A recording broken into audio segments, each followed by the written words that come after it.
Bismillahirrahmanirrahim. Assalamualaikum warahmatullahi wabarakatuh. Perkenalkan, saya Sarah Aftafia dengan NIM 1930103084 dengan jurusan Manajemen Pendidikan Islam dengan dosen pembimbing Husnani SPDI MPDI. Di sini saya sedikit akan menjelaskan mengenai materi mengenai skill memimpin rapat dengan mata kuliah mikromanajemen. Baik, langsung saja konsep rapat. Rapat adalah berkumpulnya sekelompok orang untuk menyatakan pemikiran guna melaksanakan urusan perusahaan. Dalam pengertian yang luas, rapat dapat menjadi sebuah permusyawaratan yang melibatkan banyak peserta dan membahas banyak permasalahan penting. Sedangkan dalam artian yang kecil, rapat dapat berupa diskusi yang hanya melibatkan beberapa peserta dengan perubahan yang lebih sederhana. Selanjutnya, jenis rapat. Berdasarkan sifatnya ada dua jenis rapat, yaitu secara formal dan rapat secara non-formal. Sedangkan berdasarkan jumlah peserta, rapat dapat dibagi dua, yaitu rapat kecil dan rapat raksasa. Adapun tahapan kategori dalam rapat. Yang pertama, tahap persiapan. Pada tahap ini, sebelum memimpin rapat, sebagai seorang pemimpin, kita harus melakukan persiapan terlebih dahulu. Pada tahap ini, kita dapat menentukan beberapa hal, diantaranya kapan dan di mana rapat akan dilakukan, jadwal dan agenda atau tujuan rapat yang sederhana dan jelas. Selanjutnya, tahap menjelang. Kemampuan kita sebagai seseorang pemimpin mendapat ujian ketika kita mengandalkan sebuah rapat. Kemampuan itu akan terlihat dari kemampuan kita dalam hal kemampuan mendengar dengan aktif, mengetahui persoalan dengan rinci, memandu jalannya diskusi, memantu waktu rapat, menyimpan hasil rapat dengan sederhana dan mudah dimengerti. Selanjutnya, tahap pelaksanaan rapat.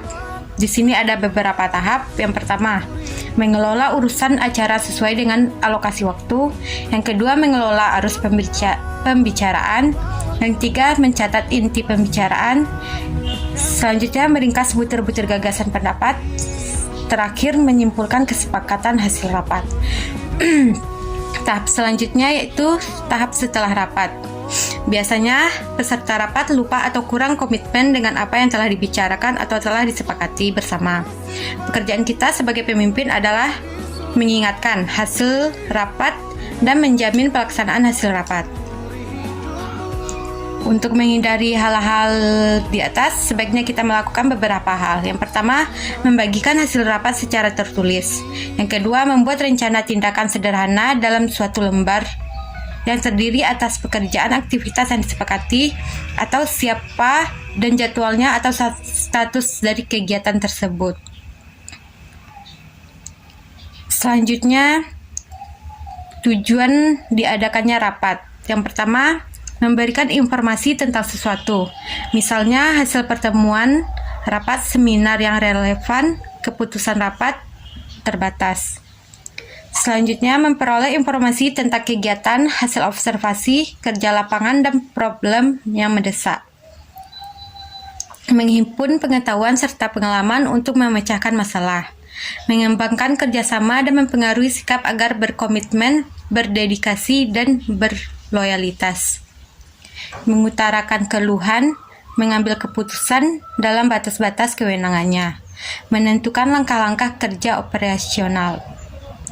Dan adapun keuntungan rapat. Yang pertama, anggota diberi kesempatan untuk menentukan sikap mereka. Yang kedua, anggota dapat mengajukan kepentingan mereka, pengetahuan, pengalaman dapat dihimpun bersama. Banyak informasi yang bersedia yang dapat dikumpulkan anggota. Gagasan dapat dikembangkan. Pemecahan baru dalam diusulkan melalui rapat tersebut. Dan arus komunikasi horizontal terbina serta garis struktur dapat berjalan. Persyaratan menjadi pimpinan rapat pun ada beberapa hal yang harus dipenuhi.